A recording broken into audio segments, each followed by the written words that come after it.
Schedule caste communities ఉన్నారు, 20 కోట్ల మంది ముస్లిమ్స్ ఉన్నారు.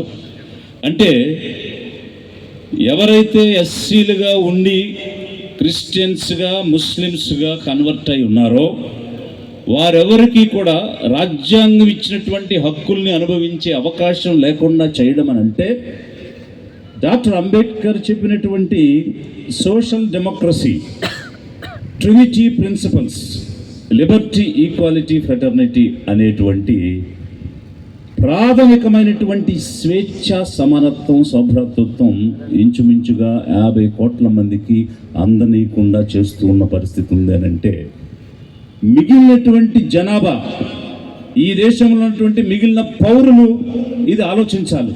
నాకున్నటువంటి హక్కు, నేను అనుభవిస్తున్నటువంటి హక్కు పక్కన నాలాగా పుట్టిన వ్యక్తికి ఎందుకు లేదు? ఇది అన్యాయం కదా. అలాంటి అన్యాయం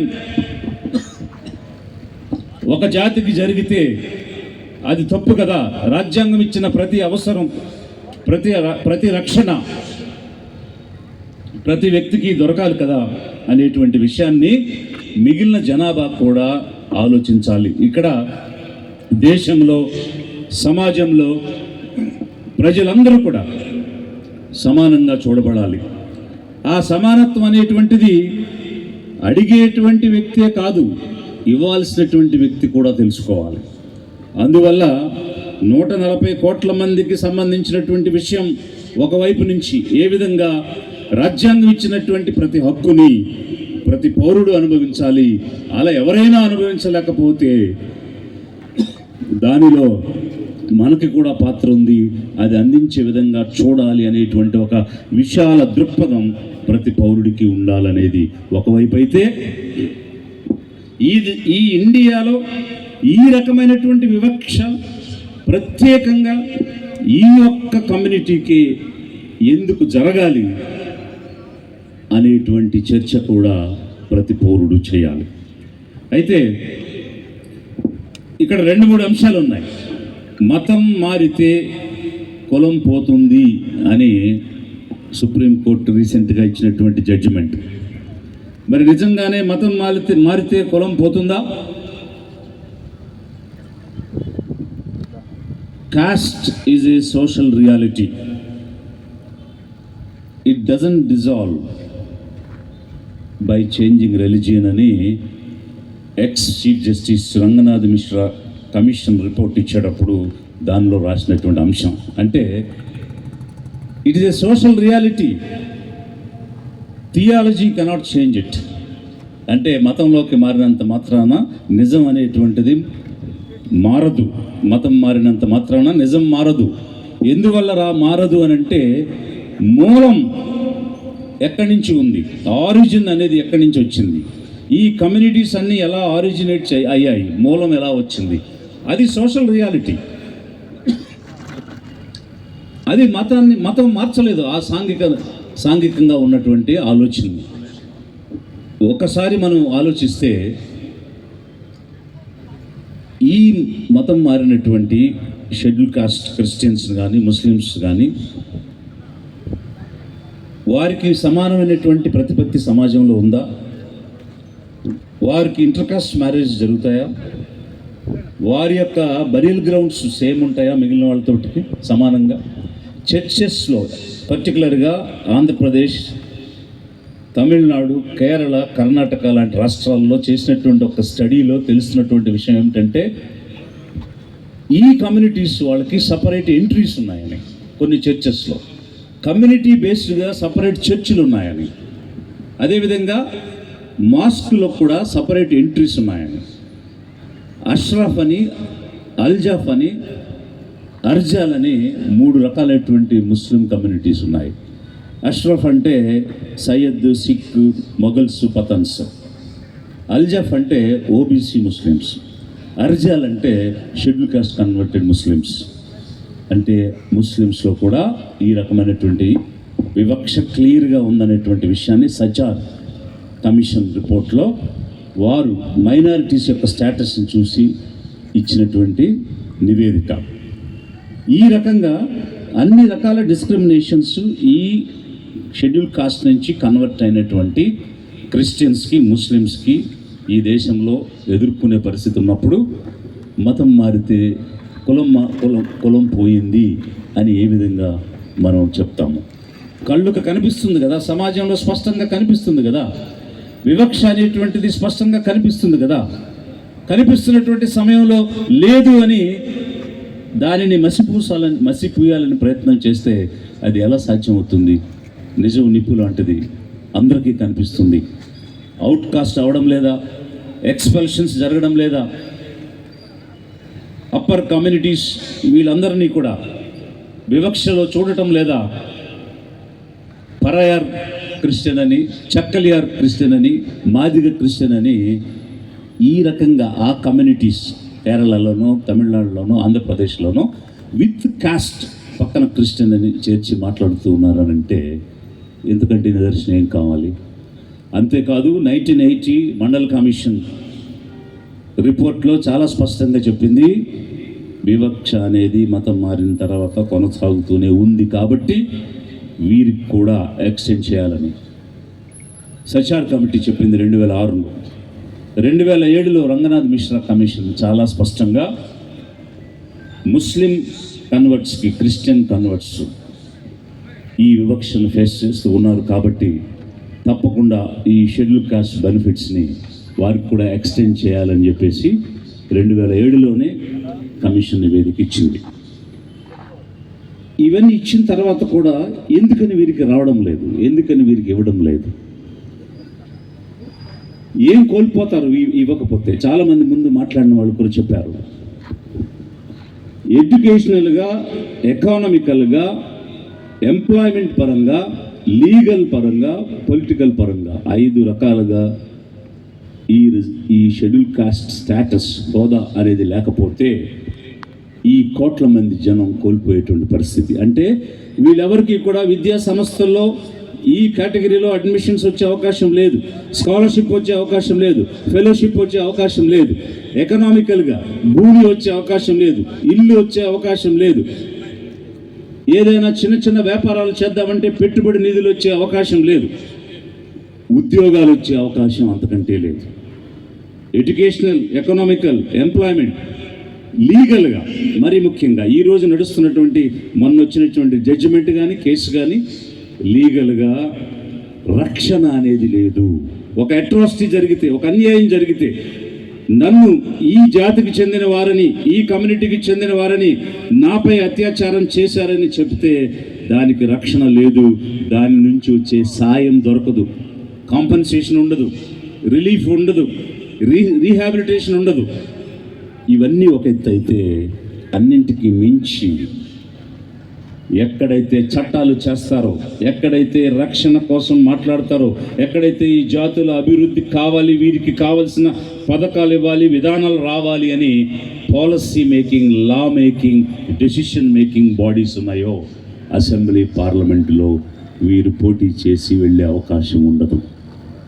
ఇన్ని రకాలైనటువంటి నష్టాలు వీరికి రాకుండా, వీరికి హోదా ఇవ్వకపోతే జరిగేటువంటి పరిస్థితి ఉంది. ఏ విధంగా రాజ్యాంగం ఇచ్చినటువంటి హక్కులు మిగిలిన పౌరులందరూ అనుభవిస్తున్న సమయంలో ఈ కమ్యూనిటీ కన్వర్ట్ అయినటువంటి క్రిస్టియన్స్ కానీ, ముస్లిమ్స్ కానీ పొందడం లేదంటే, రాజ్యాంగం ఆర్టికల్ 14 చెప్తుంది రైట్ టు ఈక్వాలిటీ, 15 చెప్తుంది ఎలాంటి religion, race, caste, sex, place of బర్త్ని బట్టి డిస్క్రిమినేషన్ ఉండకూడదని. 16 చెప్తుంది ఈక్వల్ ఆపర్చునిటీస్ ఇవ్వాలని. 25 చెప్తుంది to profess, preach and practice religion of your choice అని. ఇవన్నీ కూడా ఫండమెంటల్ రైట్స్, ప్రాథమిక హక్కులు. మరి 14 140 కోట్ల మందికి ఉంది, 15 140 కోట్ల మందికి ఉంది, 16 140 కోట్ల మందికి ఉంది, 25 140 కోట్ల మందికి ఉంది. అందులో కన్వర్ట్ అయినటువంటి షెడ్యూల్ కాస్ట్ నుంచి కన్వర్ట్ అయిన క్రిస్టియన్స్కి, ముస్లిమ్స్కి మాత్రమే సమానత్వ హక్కు లేదు, వివక్ష చూపకూడదనే హక్కు లేదు, ఉద్యోగం ఇవ్వాలనేటువంటి హక్కు లేదు, నచ్చిన మతాన్ని సేవించే హక్కు లేదు అని అంటే ఇంతకు మించిన ఇంజస్టిస్ ఇంకెక్కడైనా ఉందా? ఏ దేశంలో అయినా ఉందా? ఇండియాలో కాన్స్టిట్యూషన్ ఇచ్చినటువంటి ప్రాథమిక హక్కు కోట్లాది మంది జాతికి ఇవ్వము అని అంటే is it not a constitutional injustice? రాజ్యాంగపరమైనటువంటి అన్యాయం కాదా ఇది? రాజ్యాంగాన్ని ఒకవైపు చూపిస్తూ, ఆ రాజ్యాంగం ఇచ్చిన హక్కులను ఒకవైపు చూపిస్తూ, ఆ హక్కుకి నువ్వు అర్హుడవు కాదు అని అంటే ఇది వివక్ష కాదా? Is it not a discrimination? Is it not a constitutional injustice? ఇది ప్రతి ఒక్కరూ కూడా, not only people who are converted but others also, మిగిలినటువంటి వాళ్ళు కూడా ఆలోచించాలి. ఇది సాటి మనిషికి అన్యాయం జరుగుతుంటే దాన్ని నేను ప్రోత్సహిస్తాను, దాన్ని నేను అబెట్మెంట్ చేస్తాను, దాన్ని జరగాలని కోరుకుంటాను అని అంటే వాళ్ళు మనుషులు ఎట్లా అవుతారు? వాళ్ళ మానవత్వం ఉందని ఎలా చెప్తాము?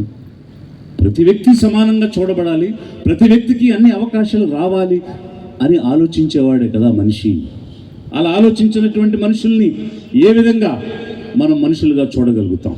అనేక విషయాలు చూస్తూ ఉన్నాం, అనేక మంది మాట్లాడుతూ ఉన్నారు. వాళ్ళు షెడ్యూల్ కాస్ట్ సర్టిఫికేట్స్తో జాబ్ తెచ్చుకున్నారు, లేకపోతే ఒక పదవి పొందారు. వాళ్ళు ఈ క్రిస్టియన్స్ గురించి మాట్లాడతారు, మైనారిటీస్ గురించి మాట్లాడతారు అని ఈ రకమైనటువంటి విమర్శలు చేసేటువంటి వాళ్ళు చాలామందిని మనం చూస్తున్నాం. ఒకవైపు బ్రాహ్మణీయ మనోవాదం వల్ల 5వ వంతున్నటువంటి జనాభాని ఎలాంటి అవకాశాలకు, హక్కులకు రానియకుండా దూరం చేసి, వారు ఎక్కడో చోట సేద తీర్చుకుని, ఎక్కడో చోట ఆశ్రయాన్ని పొంది, ఎక్కడో చోట ప్రేమను అనుభవిస్తూ శాంతియుతంగా జీవిస్తూ ఉంటే అది కూడా నీకు దక్కనేమో అని అంటే ఇది అన్యాయం కాదా? ఇది సమంజసమా? మానవీయమా? సభ్య సమాజం అంతా హర్షించే విషయమా? ఇది ప్రతి ఒక్కరూ ఆలోచించాలి. Not only the converted Christians and Muslims from schedule caste, I'm asking every citizen of this country to think about it. మీరు ఆలోచించండి, ఇది అన్యాయమా కాదా? ఒక్క జాతిని వేరు చేసి వెలివేయడం తప్ప కాదా? అన్యాయమా కాదా? యావత్ 140 కోట్ల మంది పౌరుల్ని ఆలోచించమని నేను కోరుతున్నాను. రాజ్యాంగ విలువల్ని పాటించమని నేను కోరుతున్నాను. దీనికి పరిష్కారం ఏముంది? ఈ అంశానికి పరిష్కారం 2 మార్గాల ద్వారా మనం పొందొచ్చు. ఒకటి జ్యుడిషియరీ ద్వారా, 2 లెజిస్లేచర్ ద్వారా. జ్యుడిషియరీ ద్వారా వెంటనే పొందే అవకాశం ఉంది. ఎందుకంటే 5 మంది జడ్జిలతో ఒక బెంచ్ కాన్స్టిట్యూట్ అయ్యింది. NCDC petitions, national council for Dalit Christians council ద్వారా ఈ పిటిషన్స్ అక్కడికి వచ్చినాయి. అందరూ కలిసి మంచి కౌన్సిల్స్ని ఏర్పాటు చేసుకుని సరైనటువంటి వాదనల్ని ప్రూఫ్తో సుప్రీంకోర్టులో వాదించగలిగితే సుప్రీంకోర్టు directly can strike down 1950 order of the president. 1950 రాష్ట్రపతి ఇచ్చిన ఆర్డర్లో పారా 3ని స్ట్రైట్ అవే స్ట్రైక్ డౌన్ చేయొచ్చు. సుప్రీంకోర్టుకు ఆ అధికారం ఉంది. ఆ కేసు ఇప్పుడు నడుస్తుంది. అక్కడ గట్టిగా మన వాదనలు వినిపించి మన అందరం కూడా ఏకమై పోరాడితే ఎంతో ఈజీగా, సులువుగా, ఫాస్ట్గా, ఇమ్మీడియట్గా సొల్యూషన్ దొరికేటువంటి అంశం జ్యుడిషియరీ ద్వారా ఉంది. ఇక రెండవది లెజిస్లేచర్ ద్వారా, అంటే పార్లమెంట్లో అమెండ్మెంట్ చేసి మొట్టమొదట 1950లో ఇచ్చినప్పుడు అది కేవలం హిందూస్కి మాత్రమే వర్తిస్తుందని ఇచ్చారు. 56లో సిక్కులకు ఇచ్చారు, 90లో బౌద్ధులకు ఇచ్చారు. ఇది పార్లమెంట్ చేసిన అమెండ్మెంట్ ద్వారా జరిగింది. అదే అమెండ్మెంట్ ఇప్పుడు అసలు మతంతో సంబంధం లేకుండా ఈ జాతుల్లో పుట్టిన వాళ్ళందరూ కూడా షెడ్యూల్ కాస్ట్ అనే ఒక్క పదం, అక్కడ ఆ మతం అనే పదాన్ని తీసేసి పార్లమెంట్ అమెండ్మెంట్ చేస్తే, దాన్ని ప్రెసిడెంట్ అప్రూవ్ చేస్తే ఎటర్నిటీ అంటే ఫర్ ఎవర్ ఈ ఆర్డర్ అనేటువంటిది, ఈ డిస్క్రిమినేషన్ అనేటువంటిది లేకుండా పోతుంది. అది లెజిస్లేచర్ ద్వారా జరగాలి. మరి లెజిస్లేచర్ ద్వారా జరుగుద్దా? అంటే లెజిస్లేచర్ అంటే పార్లమెంట్ ద్వారా జరుగుద్దా? 84 మంది ఈ షెడ్యూల్ కాస్ట్ కమ్యూనిటీ నుంచి ఎన్నికైనటువంటి ఎంపీస్ ఉన్నారు. ఈ రాష్ట్రంలో 29 మంది ఉన్నారు MLAs. They are sole representatives of this community. మరి ఈ జాతుల తరపున మీరు పార్లమెంట్కి వెళ్ళండి, అసెంబ్లీకి వెళ్ళండి, ఆ జాతి ప్రయోజనాలు కాపాడటానికి ప్రయత్నం చేయండి. అందుకోసమే ఎక్స్క్లూజివ్గా కాన్స్టిట్యున్సీస్ రిజర్వ్ చేసి ఉంచామని రాజ్యాంగం చెప్పి ఆ జాతుల తరపున వీళ్ళు పంపిస్తే ఈ రాజ్యాంగ సభలకు వెళ్ళి, చట్ట సభల్లోకి వెళ్ళి జాతి ప్రయోజనాల కోసం ఏ ఎన్నికైన ప్రతినిధి అయినా మాట్లాడుతున్నారా? మరి మాట్లాడినప్పుడు దేనికి ఆ రిజర్వ్డ్ కాన్స్టిట్యున్సీ అనేది? ఎస్సీ రిజర్వ్డ్ అనే కాన్స్టిట్యున్సీ దేనికి? ఆ జాతుల ప్రయోజనాలు కాపాడలేనప్పుడు అక్కడ నుంచి ఎన్నికై వెళ్ళి చేసేది ఏమిటి? ఎక్కడ సమస్య ఉందంటే మన డెమోక్రసీలో ఉన్న రాజకీయ పార్టీలలో సమస్య ఉంది. బీజేపీ ఉంది. ఈరోజు దేశవ్యాప్తంగా బీజేపీ డీలిమిటేషన్ బిల్లు పెట్టింది. దానిని రాజ్యాంగ సవరణ చేయాలంటే 2/3 మెజారిటీ కావాలి. 2/3 అంటే 2/3 వంతులు ఎంపీలు ఉంటేనే ఆ బిల్లు పాస్ అవుతుంది. అంతమంది ఎంపీలు లేరని బీజేపీకి తెలిసి కూడా ప్రతిపక్షం ఉంది, మేము మద్దతు ఇవ్వమని చెప్తున్నా కూడా బిల్లు పెట్టి అవమానపడటానికి సిద్ధపడింది. కానీ చిన్న అమెండ్మెంట్ బిల్ అనేది పెడితే ఈ కోట్లాది మంది, ఇంచుమించుగా 50 కోట్ల మందికి అవకాశం వస్తుందని ఆలోచించి బీజేపీ ఈ 1950 ఆర్డర్ని అమెండ్మెంట్ చేయడానికి ఎలాంటి బిల్లు పెట్టలేదు అని అంటే ఆ రాజకీయ పార్టీ యొక్క ఉద్దేశం, సంకుచితత్వం, వంచన ఏమిటనేటువంటిది స్పష్టంగా కనిపిస్తుంది. అంటే బీజేపీకి ఈ ఎస్సీస్గా ఉన్నవాళ్ళు క్రిస్టియన్స్గా, ముస్లిమ్స్గా కన్వర్ట్ అయితే ఈ ఫలాలు అందించకూడదని అభిప్రాయం ఉంది. కాబట్టే 12 సంవత్సరాల నుంచి అధికారంలో ఉండి కూడా మీరు కనీసం బిల్లు పెట్టలేదు. 2007లోనే రంగనాథ్ మిశ్రా కమిషన్ స్పష్టంగా వీరికి ఇవ్వాలి అని చెప్పిన తర్వాత కూడా సుప్రీంకోర్టు అడిగితే గవర్నమెంట్ ఆఫ్ ఇండియా మీ అభిప్రాయం ఏమిటి దీని మీద అని అడిగితే మళ్ళీ మేము అభిప్రాయ సేకరణ చేయాలి, ఇప్పుడు ఏ విధంగా పరిస్థితులు ఉన్నాయో చూడాలి, అందుకోసం మళ్ళీ ఇంకొక కమిషన్ వేస్తామని కేజీ బాలకృష్ణన్ కమిషన్ వేసింది తప్ప ఆల్రెడీ వెరిఫై చేసిన అంశాన్ని, స్పష్టంగా చూసిన అంశాన్ని, దేశవ్యాప్తంగా తిరిగి వివరాలు సేకరించి ఇచ్చిన రిపోర్ట్ని పరిగణలోకి తీసుకుని ఆదేశాలు ఇవ్వమని చెప్పకుండా, ఆర్డర్స్ పాస్ చేయమని చెప్పకుండా ఇంకొక కమిషన్ వేసింది అని అంటే బీజేపీ కుయుక్తి ఏమిటి, బీజేపీ ఆలోచన విధానం ఏమిటి, బీజేపీలో ఉన్నటువంటి వ్యతిరేకత ఏమిటనేది ఇంకంతకంటే స్పష్టంగా తెలియాల్సిన అవసరం ఉందా? మరి ఆ గుంపులో ఇక్కడ గుంపు ప్రభుత్వం ఒకటి ఏర్పడింది. బీజేపీ, టీడీపీ, జనసేన కలిసి ఒక గుంపు గవర్నమెంట్ని ఇక్కడ ఏర్పాటు చేశాయి. ఆ గుంపులో భాగమైనటువంటి టీడీపీ ఇంతమంది ఎంపీలు కలిగి ఉండి ఈ రాష్ట్రానికి చెందినటువంటి ఒక ప్యాస్టర్కు సంబంధించినటువంటి జడ్జిమెంట్ వచ్చినప్పుడు వారికి కూడా ఈ రక్షణ చట్టం అన్వయించే విధంగా చేయాలని పార్లమెంటులో ఒక బిల్ ఎందుకు పెట్టలేకపోయింది? ఒక ప్రైవేట్ మెంబర్ బిల్ ఎందుకు పెట్టలేకపోయింది? వారితో పాటు అంటకాగుతున్నటువంటి పార్టీని ఇక్కడ మేము ప్రామిస్ చేశాము, అసెంబ్లీలో రిజల్యూషన్ చేశాము కాబట్టి ఇది వారికి వర్తించే విధంగా చేయండి అని ఎందుకు ఒత్తిడి చేయలేకపోయింది?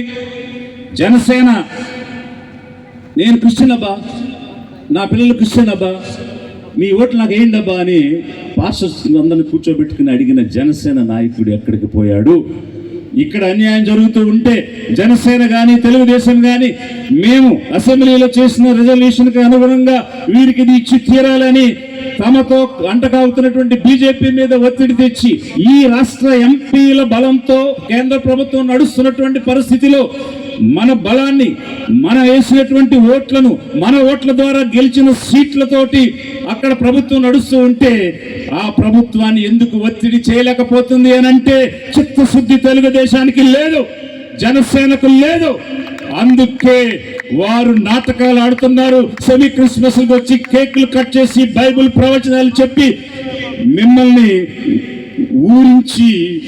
ఊపించి వెళ్ళిపోతారు తప్ప ఏ రకమైనటువంటి నిజమైన రాయితీ, నిజమైన అవకాశం వీరికి ఇవ్వాలి, వీరు ఎదగాలి, వీరు వృద్ధి చెందాలి, వీరి పైకి రావాలి అనే ఆలోచన ఏ కోశాన ఈ గుంపు పార్టీలకు లేదు. కాబట్టే వారు ఎలాంటి చర్య తీసుకోవడం లేదు అనడానికి ఇంతకు మించిన నిదర్శనం ఏం కావాలి? గత గవర్నమెంట్లో కానీ ఇప్పుడు కానీ వైఎస్ఆర్సీపీ క్రిస్టియన్ ఓట్లు వేయించుకోలేదా? ముస్లింల ఓట్లు వేయించుకోలేదా? వేయించుకుని సీట్లు గెలవలేదా? గెలిచిన తర్వాత గత 7 సంవత్సరాలుగా వైఎస్ఆర్సీపీ తెలుగుదేశం ముస్లింలకు క్రిస్టియన్లకు వ్యతిరేకంగా పెట్టే ప్రతి బిల్లుకి సపోర్ట్ చేస్తూ వచ్చింది. సిఏఏకి సపోర్ట్ చేసింది వైఎస్ఆర్సీపీ, ఎన్ఆర్సీకి సపోర్ట్ చేసింది వైఎస్ఆర్సీపీ, వక్ఫ్ బిల్కి సపోర్ట్ చేసింది తెలుగుదేశం. ఇప్పుడు ఎన్జిఓస్కి వచ్చేటువంటి విదేశాల విరాళాలను అడ్డుకోవడానికి ఒక అమెండ్మెంట్ FCRA యాక్ట్గా పెడితే దానికి కూడా మద్దతు ఇవ్వడానికి సిద్ధపడిపోతున్నాయి తెలుగుదేశం, జనసేన, వైఎస్ఆర్సీపీ. మరి ఈ విధంగా ఓట్ల కోసం క్రిస్టియన్స్ కావాలి, ముస్లిమ్స్ కావాలి, పేదలు కావాలి. పేదల ఓట్లతో మాకు అధికారం కావాలి, పేదల ఓట్లతో మాకు సీట్లు కావాలి. పేదల ఓట్లను వాడుకుని మేము నిరంతరం అధికారంలో కొనసాగుతాము. కానీ పేదలకు మాత్రం మేమేమి చేయము. వారిని వృద్ధిపరిచే పని అంతకంటే చేయము. కుక్కలకు బిస్కెట్లు వేసినట్టు వేస్తాం, బటన్ నొక్కుతాం, డబ్బులు ఇస్తాం. అప్పుడప్పుడు బటన్ నొక్కుతాం, డబ్బులు ఇస్తాం. అది ఎవడి బాబు సొమ్ము కాదు, ఎవడి అబ్బ సొత్తు కాదు.